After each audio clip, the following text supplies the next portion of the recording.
What's going on, everybody? How you doing? Fox 35 Storm Team Meteorologist Noah Bergren here. Hope you enjoyed our 30-minute special tracking the tropics. A lot of effort went into that on our team here.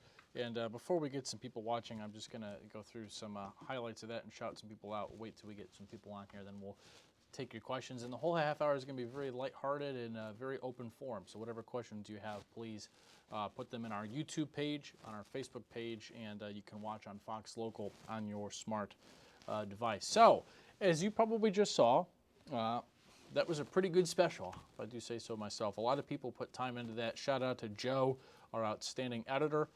Shout out to James Warner, our assistant news director of the entire weather team, and some of our photographers, Casey. It was a team effort. We went out there and shot that New Smyrna Beach. It was a windy day, as I'm sure you saw. A lot of cool stories in there. If I say so myself, I think one of the ones that is more impactful is Brooks's story on the insurance.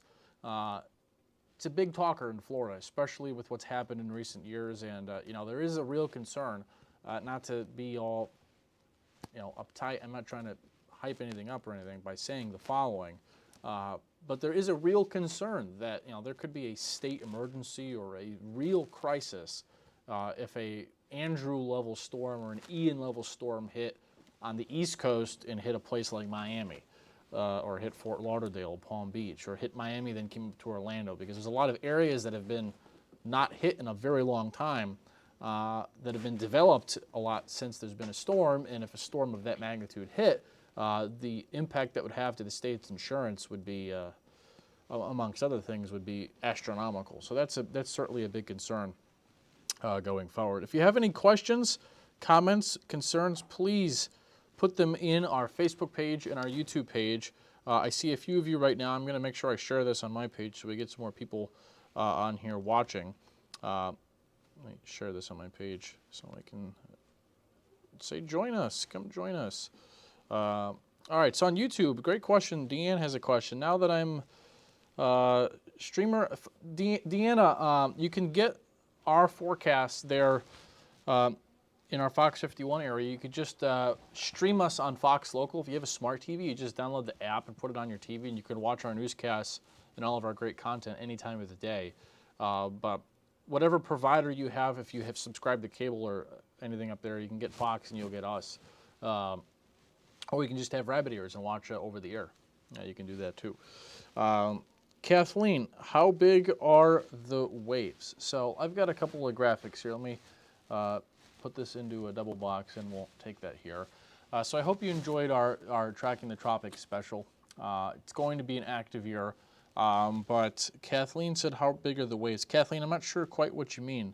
How big are the waves? From a storm, or how big can they get? So when it comes to a storm, generally you can get up to 50 footers. I'd say in any hurricane, you know, offshore, you can get up to 30 to 50 footers. But what comes ashore is generally like 10 to 20 feet. Let me go through a couple of reminders for you here to supplement our special, some things you may have missed. So first, the names here. Shout out to Anna. How you doing? If you can clear that off, that'd be great. Thank you. Hi, little bird.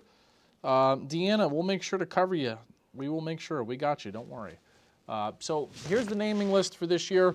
If you missed it, Alberto is going to be the first name up, followed by Beryl, Chris, Debbie, Ernesto, Francine, Gordon, and then the IJK name storms, Isaac, Joyce, Kirk. Those are going to be really the ones that have a chance to be significant this year. Then we will end with William on this tropical season's outlook. I showed this a few days ago, and I want to put this full screen here. I'll clear off that lower third so you can see this full screen. These are the last major hurricanes to hit Florida, and a couple of things here. First, actually, it's probably better you see that full screen. The East Coast has not really been hit in a long time. In fact, if you look there on the right, Jeanne was the last storm that hit the East Coast as a major hurricane. These are major hurricane landfalls. The state of Florida has not been hit in 20 years. This will be the anniversary of Jeanne that hit Hutchinson Island near Fort Pierce, excuse me. And you know, Jeanne is a storm that really flies under the radar If you were here, you know about it. But with Ian and Charlie and Irma, Idalia, and some other smaller ones that weren't majors, there's a lot of more recent. We have this recency bias. We kind of forget, especially if you weren't here. But Gene was a very destructive storm for its time. It took a track northwest across central Florida. It was horrific storm surge. Brevard County, Indian River County, places like Melbourne that you wouldn't think normally get hit. It was in that east quadrant. And there were multiple storms that hit back-to-back that year. But Gene in 04, I'll put it back up so you can see. Gene in 04 was a major hurricane landfall right there in Hutchinson Island. King in 1950. But the last Category 5 was Andrew back in 92 in Homestead. Now on the southeast coast, very different story. You have Ian just a few years ago, Charlie in 04. Irma went through the Keys in 2017, then made a second landfall on Marco Island. Wilma is one from 2005.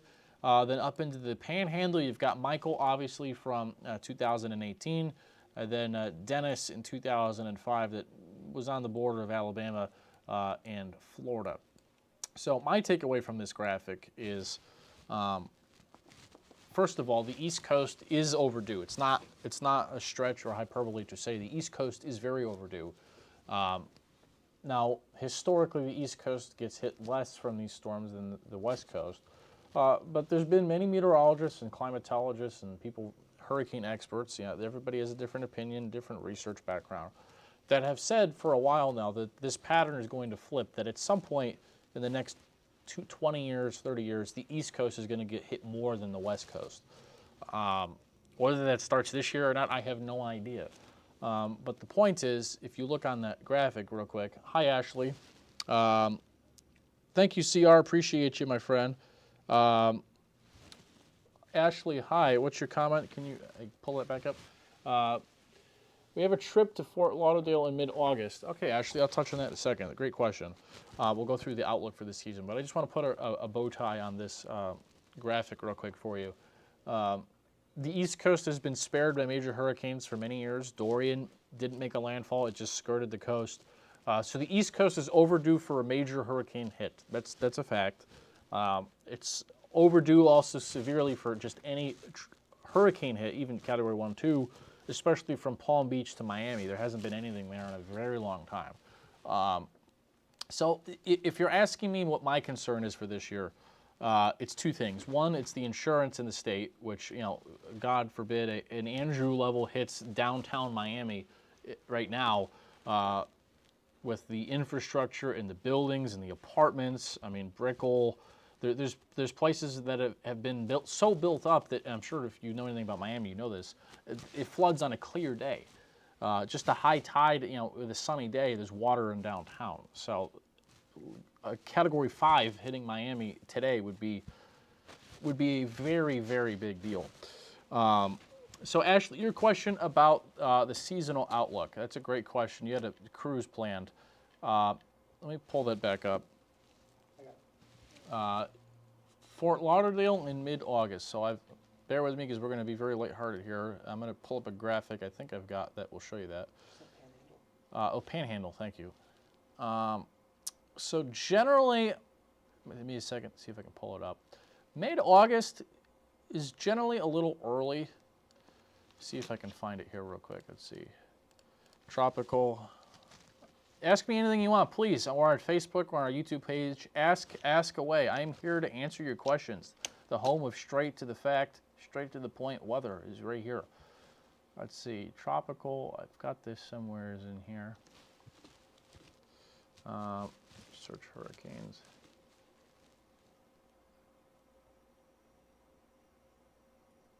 Okay, here we go. So this is the chart I wanted to show. I want to put this full screen. So here's the peak, and we'll take our graphics full so you can see this.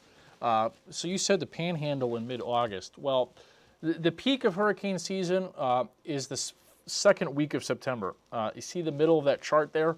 The yellow is hurricanes, and then the red is tropical storms and hurricanes. And since the 1940s, the peak on average is the second week of September. So I'm never going to tell you, and we're not going to tell you, don't book a trip.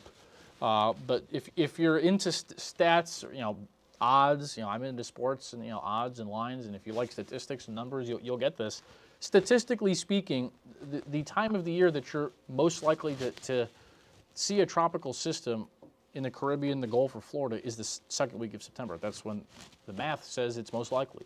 Doesn't mean every year it's going to happen, but as you see in that chart, it's really mid-August to mid-October is when 80% of the storms happen. So early August, historically, you're probably okay, but obviously anything can happen. But just playing the odds and statistics, that's probably pretty safe.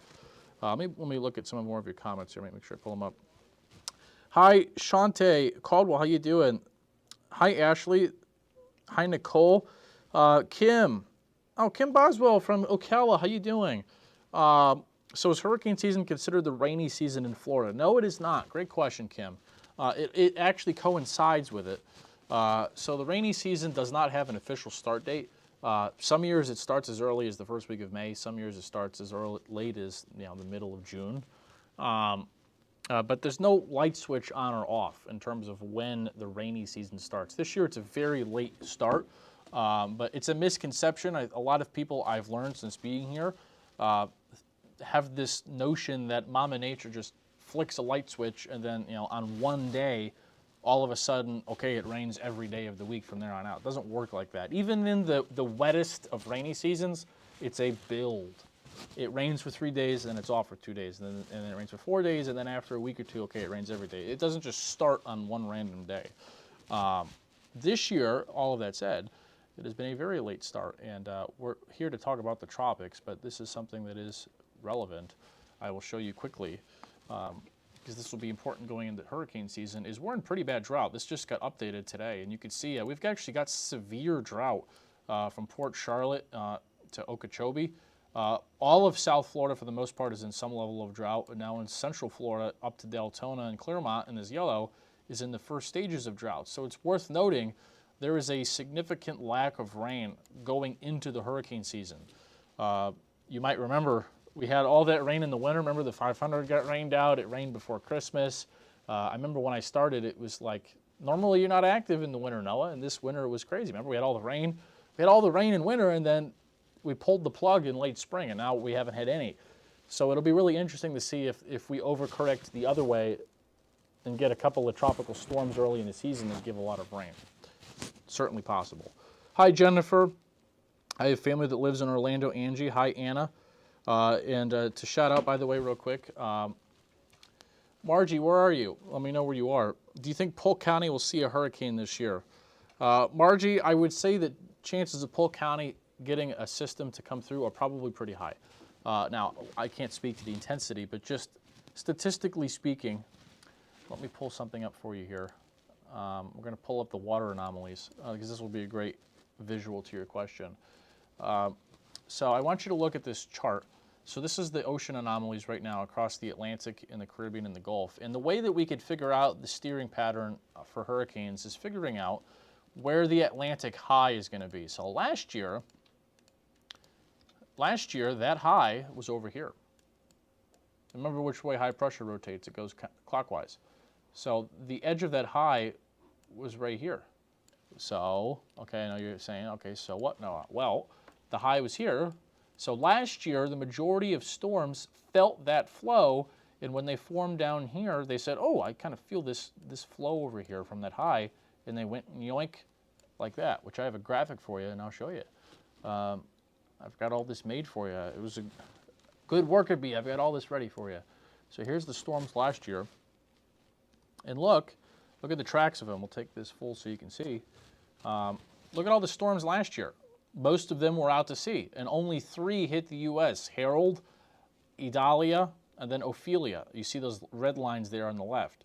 That's because that high was so far east, it sent most of the storms out into the open Atlantic. This year, back to the surface chart here with the water anomalies. Thank you all for watching, by the way. We're on YouTube. We're on our Facebook page. Put a comment. Just shout us out. Hi, where are you watching from? Something. Anything. Just say hello. A question about anything. We're here to talk about what you want to talk about. So this year, the high, see this blue anomaly right here? That's water that's cooler than average. It's not a lot, but it's there. So what's likely going to happen this year, and this is being predicted by our seasonal modeling too, is that instead of the high being over here like it was last year, it's going to be a western-based high and be right there. Well, what does that mean? Instead of the air circulating at way out there in blue yonder, the high is closer to Bermuda in like 2005 and like 2010 to some degree. That steering flow is like this. And what happens? Well, you get more storms because they can't go through this high. It's a roadblock. You get more storms that are directed towards the southeast, towards Florida, and into the Gulf, and then actually, for those of you inland, Arkansas, Tennessee, Alabama, Georgia, Kentucky, Illinois, Missouri, this is a pattern that causes more inland remnants, like 2020. There was a ton of remnants that ended up even going into New England and Michigan. Ohio had tropical remnants because they got caught going around that high like this instead of going out here. So the answer to your question about Polk County is yes, because of the steering flow, there's a pretty high chance we're going to have more of a track path like this year as opposed to like this from last year. At least that's how I see it right now. So real quick, let me know where you're watching from if you have any other questions, comments, or concerns. Hi, Amy. Hi, Ro. Hi, Nicole. John, Lake County, I definitely think there's a chance you guys get something this year. But like I say, let me pull up our YouTube page to make sure I get some other comments in here. Like I say, when it comes to tornadoes, be informed and not alarmed. Now is a great time to get a hurricane kit made. And you're going to hear a lot on the news about how active the year is going to be. And look, we're going to hope that all of the storms don't hit the U.S., but there's a pretty good chance that some of them are going to this year. Hi, Tammy. That's a great question. Let's see. Is your job, Dale, my job is to inform you and not alarm you. I challenge you to give me a chance and give us a chance because this is your home for honest and right to the point weather. So I hope you give us a chance this hurricane season because we'll be here online, on air, and all over the place throughout the season. Thank you, Ronald. Appreciate that. What happens if we're inland Florida? Restaurant Tales. What happens if we're inland Florida? Will we be more impacted more than the coast because it's above average? Well, great question, Restaurant Tales. And then real quick, we're going to hit the stats and the names and stuff before we go. I'm going to show you a chart. Pull this up. No, not that. Give me 1 second. I got a chart for all of y'all. So Restaurant Tales asked about inland hurricane. Let me pull this up. Where is, give me 1 second, I've got a great visual for you here. Okay, so Gulf of Mexico, got all this ready for you. Okay, let me bring this over on our links, and we're going to take this full screen. Okay, actually, I'll take it in 2 blocks. So I want you to look here on the right. So real quick, this is the temperature anomaly. We'll do this quick in 2 minutes. You've heard by now through all the news and us that the water temperatures have never been warmer. Okay, so you know that. Gulf, Caribbean, Atlantic. It's never been warmer through this point in the year. Now, there's a couple of reasons for that. It's not all because of climate change, and it's not all because of the winter. It's a shared reason, if you care to know. The first reason is because we perfectly are aligning the transition from El Nino to La Nina in the spring going into hurricane season. It's number one. Number two, it's been very dry, like recently in the Gulf, in the Caribbean. There hasn't been a lot of rain in spots and more sun, and the water gets hotter. Developing everything, there's multiple meteorological factors that have aligned perfectly to allow these temperatures to get so hot. And the underlying longer-term effect of the oceans just getting warmer naturally because of climate change is still there. But you can't just blame the oceans being so hot on one thing. It's a shared correspondence, if you will. But let me take this full real quick. I'll show you this to you. This is a great graphic. If you could take that bug off the bottom, Johnny, for me real quick, please. So this is what's called the ocean heat content. Really short and simple. This is a really great visual for you to understand. So I want you to look right here in this red. What we're looking at here is this area. So the entire Gulf of Mexico, the ocean heat content. The blue line is what's average. So each year, the heat content for tropical systems, look right here where the mouse is, peaks in early September. It's when the water's the hottest. There's most fuel and heat content for hurricanes. So the blue line is the average of every year ever observed. This year is the bright red. Notice the bright red here as of May 30th. Look how after the early part of May, we jumped way out ahead, and look where we are right now.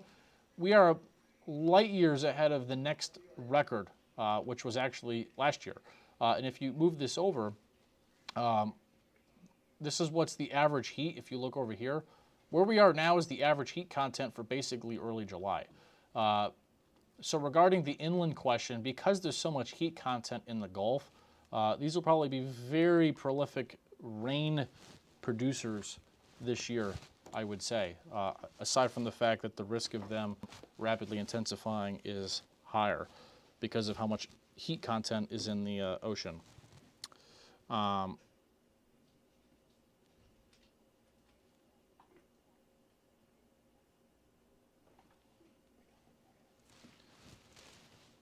How's Daytona looking next week? Looks hot, but dry through at least next Thursday. That's what I would say. Not a lot of rain chance anytime soon. So let me do a quick power recap of the graphics for you because we've only got a few minutes left. And if you have any other questions, pop up some fast ones here for me, Johnny. Anything we missed or on YouTube, Facebook, I'll answer them while I'm pulling the graphics up. So a couple reminders. They can watch it on Fox Local after it. So if you missed the special or you want to rewatch it, you can go to our Fox Local platform and you can watch it at any time, as many times as you want. I may watch it 10 times. I hope you do too. But if you missed it, you can go on our Fox Local app and watch it as many times as you want. But here's the names for this year real quick. Volusia Durand, how you doing? Here's the names for this year. Alberto Beryl, the first name up, followed by Chris, Debbie, Ernesto, Francine, and Gordon. Now, regarding the actual outlook for the year, it's calling for very above storms. And the outlook that came out, as you heard Brooks Garner talk about in the actual special, this is the most aggressive forecast that the NOAA folks have ever put out during hurricane season. So real quick, we'll show this to you full screen. You see the named storms this year, up to 25, which the average is 14, and potentially up to 7 major hurricanes, which the average historically is 3. So, I hope you enjoyed our hurricane special. A couple of fast highlights for you. The cone changes this year. You'll see more watches and warnings on it, so that's going to be a lot more colorful. We have new computer modeling this year. We actually didn't talk about that a lot in the hurricane special. We could have made it an hour special. There's so much to talk about. But one other thing that you will notice this year, and I will make sure to tell you about it on TV and on our website and stuff, is there's a lot of new modeling this year. There's a lot of new data that's going to be available to us in the Weather Enterprise to forecast these storms. That's something that's new this year.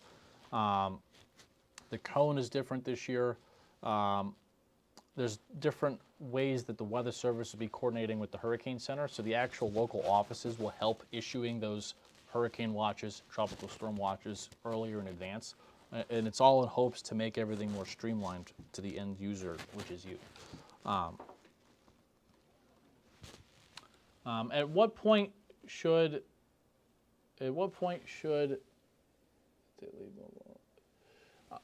you should only ever leave and evacuate if you're told to do so. That's the best advice I can give you, is that, and oftentimes we saw this with Charlie. Charlie, probably the most famous case for this in the state of Florida's history.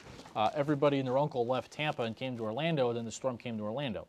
So you wouldn't have had to have left to evacuate it. So really, you should only leave if you're told to do so, which the people issuing those orders most of the time will give you enough comfortable time, especially if you're following the forecast, to get out of Dodge safely. So I appreciate all of you watching here on our YouTube and on our Facebook page. Remember, we'll be here with you, the entire Fox 35 Storm team, this hurricane season. There's nothing really for the next couple of weeks, I don't think. But if you want to rewatch the special, you have any other further questions, feel free to email me, noah.bergren@fox.com, or any of the meteorologists on the storm team, Brooks, Jess, and Ian. And if you want to rewatch the special, you can on Fox 35's Fox Local platform. And you will be able to find that, I believe, as soon as tonight. You can rewatch it. So if you want to show it to your friend, your family, you can watch that special starting tonight on our app and our platform. Thank you for watching, everybody, and we'll be here to get you through the season. We'll talk to you soon.